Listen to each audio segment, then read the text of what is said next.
social work also taps on burnout all the time. Like, you're going to hit burnout, and how do we deal with burnout? And it's like, one of the ways that you don't fall into burnout is when you're actually making money to create a balanced lifestyle for yourself. You know, it's not about like all this self-care stuff is like not worth it if you're in a place where you're in debt. Yeah, amen, sister. I think this is going to be so eye-opening to so many people. Okay, so if you had a magic wand, what would you change about social work and how social workers are trained, or the profession? I think it's just at the root of understanding that you can make money with this degree, and that you are in a position, you are paying a ton of money to get this degree. Demand what you want from this degree, from your professors, from the curriculum. You have a voice. You're taking 2 years off of the working world. You need to go in. Don't just apply to school and trust that the school is going to give you whatever it is that you think they're going to give you. Go in there with a clear idea of, why are you getting this degree? How is it going to make you money, keep you settled in this world, you know, give you that financial security that we all crave and need. And when you're there, and if it's not happening, demand that you get it, you know, and also try and rub shoulders with the business school, take classes if you can, you know, in the MBA program at whatever school that you're going to, because there are resources there. And don't shy away from business. It's not something that, oh, they're a business person, that's what they do, I'm over here. No, you need to really engage in conversations, be okay with asking stupid questions. No question is stupid. You know, and it's probably a question that everybody else in your classroom has. They're just too embarrassed to ask. If you need to figure out your financial literacy, because that's a huge tool that you can also, if you're going to be working with, you know, people in marginalized communities, helping them with their financial literacy. If you don't know it yourself, how can you help others get to a place of stability? So. Exactly. And I think what's so interesting is that you're right. I think by and large, social workers do shy away from conversations about money. And you were saying, you know what you want to get out of your degree. And I think it means people who are getting your degree, you have to take some time and really think about economically what you want to get out of your degree, because I don't think a lot of people do that. I think a lot of people that go into social work think, what am I personally going to get out of it? And what am I maybe socially going to get out of it? And you know, maybe I went through this traumatic experience as a child, and so now I want to help other children to make sure they don't go through that.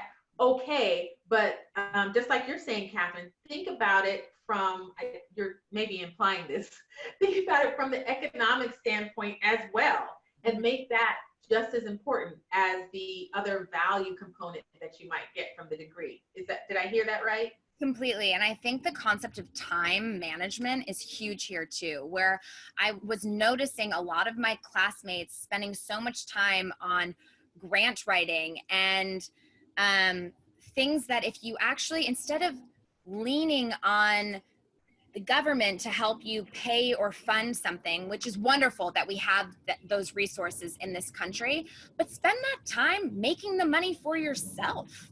You know, thinking about, how do I actually, instead of trying to get it from here and here and here, how do I actually make money without ties to some funder? You know, how do I actually place myself in a position to earn an income that is adequate and to help people? And so I think it's just time management. I realized I saw people that were managing their time not in the most efficient and effective way. Yeah. When it comes to like the financial return on that. The financial return, and just, it's so easy, I think, when you don't know something, to shy away from it because it's embarrassing or it's intimidating, it's scary. Lean into that fear, right? That when you're scared of something, a lot of times it's a directive for you to actually pay attention to it. and lean into that and say, okay, I don't know something. We all don't know everything in this world, and that's wonderful. Learn about it. Take the time to ask the questions, spend your time wisely, and make sure the conversations, the things that you're doing are going to have a return. Speaking of returns, I know you and I talked about where you were financially, and the only reason I bring it up is because this is Rich Social Worker, and yes, there are many ways to be rich in life, but on this channel we talk about money. So to the extent that you're comfortable sharing where you are since you graduated, would you be able to do that for my audience? And then maybe some ideas, additional, you've given us tons of ideas already, but any additional ideas for people who want to have either a similar path as you or get into entrepreneurship or business, anything that you might want to share with them? Yes. So I'm going to answer this actually kind of backwards, but sure. Right now we are all in quarantine, the entire globe, right? This is a moment for us to sit and instead of doing all these menial tasks that kind of mask themselves as being productive, sit in this calm. This is a forced meditative moment for all of us to really get clear about our life's vision and our career vision. There's no other time in the world that we're ever going to have X amount of months in our homes, and sitting, not being able to really engage. Write that business plan. Take this time to do the things on your list that you've been pushing off. Take an online there's so many free resources out there too online to learn about finance, to figure out how to write a business plan, to understand what a seed round is, what a Series A round is, what a venture capitalist, what an angel investor is. Understand how to get your business off the ground. And I think while there's so much devastation going on in this world, and it's very easy to get a defeatist mentality, if, again, going back to what we were talking about, if you can look at these problems with a problem-solving mindset, there is so much opportunity for business to come out of what happened with this pandemic. You look at the financial crisis of 2008, the economy stalled at that point too. That also was the impetus for every tech company that we know now that has completely disrupted massive business sectors like Uber, Airbnb. All of those companies came out of the 2008 financial crisis from people that had the creative and innovative mindset to take a crisis and turn it into an opportunity, right? So this time, I think for all the viewers, sit down, get super clear, listen to your breath work, meditate, yoga, do whatever you need to get centered so that you can start to figure out where the opportunities are. And answer your question about my financial stance, putting my whole life on hold for 2 years, which I didn't totally understand these field internships were going to be free and kind of the ramifications of that, and that also the MSW program did not help with summer internships. So, we had summer off, but there wasn't very much from the Career Center that was helping us connect with actually making money during the summer. So, I'm doing well. I'm, making six figures, but am I doing as well as I was prior to school? No.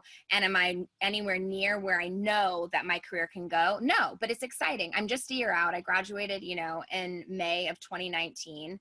And I am really thrilled to see where I have a super clear vision. I know 5 years out where I want to go, and I've detailed out all the actionable steps that I need to take. It's my responsibility. Again, it's nobody else's. It's on me to take these steps to actually achieve what my ultimate goal is.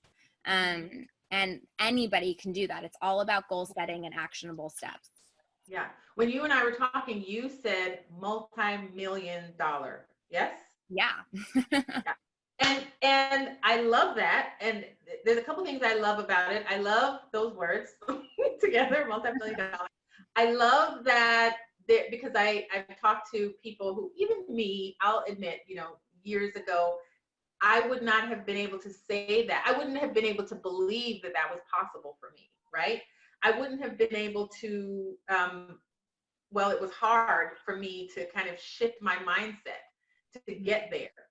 So I love that you have come from the business world initially, and those words are, it's comfortable for you to say. You are working within the field, within, like, you're using your degree, right? You're using both of your degrees, Yeah. and using them together, and you're confident in the skills that you gained, with the social work degree as well as with business.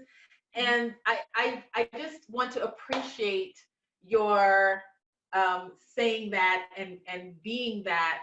And I really hope that my viewers can see you and kind of get a sense that, oh, this is possible and this is not taboo. Like, it's okay. They have permission to be awesome and to think and talk in terms of multi-million dollar plans.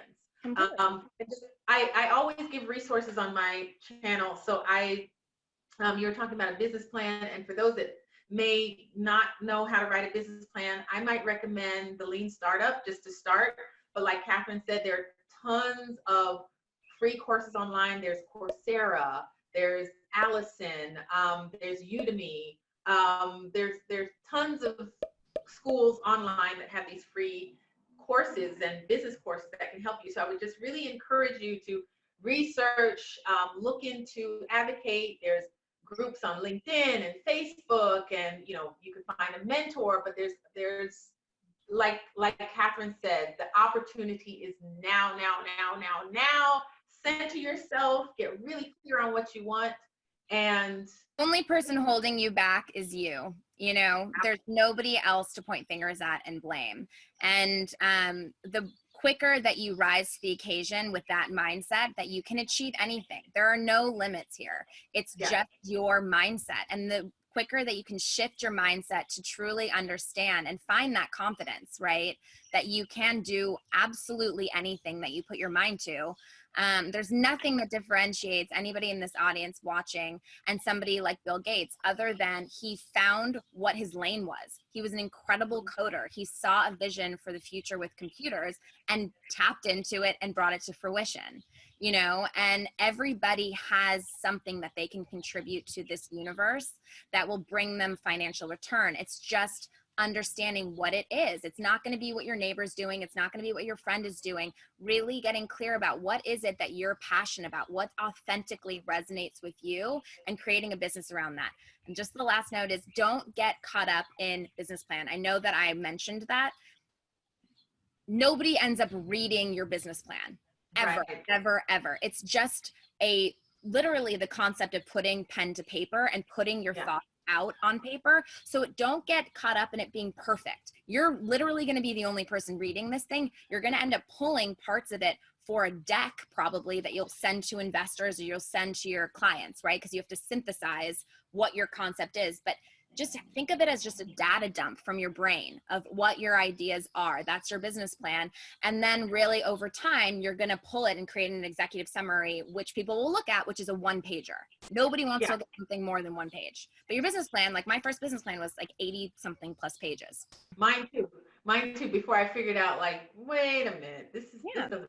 But sometimes you need to go through that process of just dumping it and then synthesizing it. These business words, they sound intimidating, and they're not. A pitch deck is literally just a PowerPoint slide of what your business is.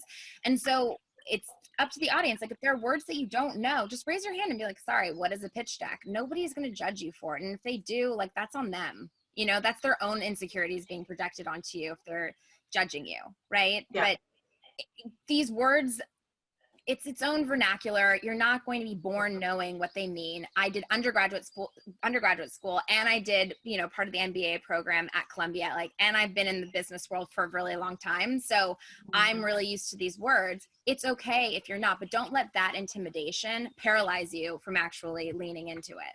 Is there anything else you would like to share with the audience? I think, I've hit certain points a ton throughout this conversation, but it really, I'm passionate about this, and I appreciate that you're having me on, because it's something that now that it's been a year since I graduated, I kind of just compartmentalized it and was like, okay, what happened in school is something that is infuriating, but it's not really my focus for my business. I'm working, with a very specific practice. But it is really important for social workers to know that they can be financially secure with this license. They have to just get clear on what it is that they want from this license, and tap into the university, the school, whether it's online or on campus that you're getting this degree from. There are resources, and maybe asking one person, they'll be able to direct you to this next person who, and just always say yes to any conversation too. Building your network is a game changer, because eventually finding a group of advisors, a mentor, that is also a game changer. And you're only going to stumble upon that person through engaging in conversations. And so that's how I found you. Yeah, just tap into your network and put yourself out there. Be vulnerable. It is scary to launch a business, but it's a lot scarier to live, from a place of lack and not having what that you deserve out of life. So absolutely. And the time factor, I think, when you look at, the long run, not even the long run, but, a year or two really learning business and kind of getting yourself acclimated versus the next 50 years, not having that perspective and not having the benefit of having that perspective. So think about it like that as well. And read too. There are so many 99% of startups fail, right? So many companies that we know and use daily and love were started by people that failed multiple times before. So it's okay to fail. Failure is where you learn, and to make sure you don't make that, mistake again. And so, to understand that we're all just trying to make the best out of this life, and that to read about people's process of turning something into a success. There are so many books out there written by super successful founders and entrepreneurs and CEOs that talk about the trials and tribulations they went through to finally land on creating Amazon, creating Nike, creating, Uber, whatever it is. So Kathryn, where can people find you? So I have a website called graceconsulting.co, and I'm on Instagram under Grace Consulting Co. And my email is Kathryn@graceconsulting.co. So I saw some of your, I saw your Instagram. You're really into fashion, eh? I love fashion, and that was actually my startup, was in the luxury e-commerce fashion space. So, and I have a lot of my CEO clients are in the fashion world too. So, and again, just to beat a dead horse, as it relates to what you were saying about find what you're passionate about, and align it, see where the gaps are, and go in that direction. Exactly. I mean, I didn't have to put fashion in the back burner. I'm working with executives at Chanel, coming from, executives from Tory Burch and Ralph Lauren, and it's really exciting to also be working with founders and entrepreneurs that have similar interests to myself as well. I love it. It's great to tie it all together. Thank you so much for having me. And if there are people from the audience that have questions, I'm happy to come back on. Yes. If that's something you'd want to talk. You can come back anytime. Actually, I'm looking forward to you coming back. Well, I'm looking forward for us to be in the same space, so maybe we can have this conversation in person. Post Corona. Yeah, all of that stuff. Kathryn, thank you so much. I really appreciate you. I appreciate just your voice on here, and I appreciate you also wanting to give back and doing that in a tangible way. So audience, just let us know in the comments how did this conversation, if it inspired you, if it opened your eyes to anything, let us know. And if you want to have Kathryn back on, let me know, and we will make that happen. Thank you. Until next time, guys, you can be, dream, do, have anything you want, but it starts with your mindset. So make sure it's a rich one. We'll see you next time.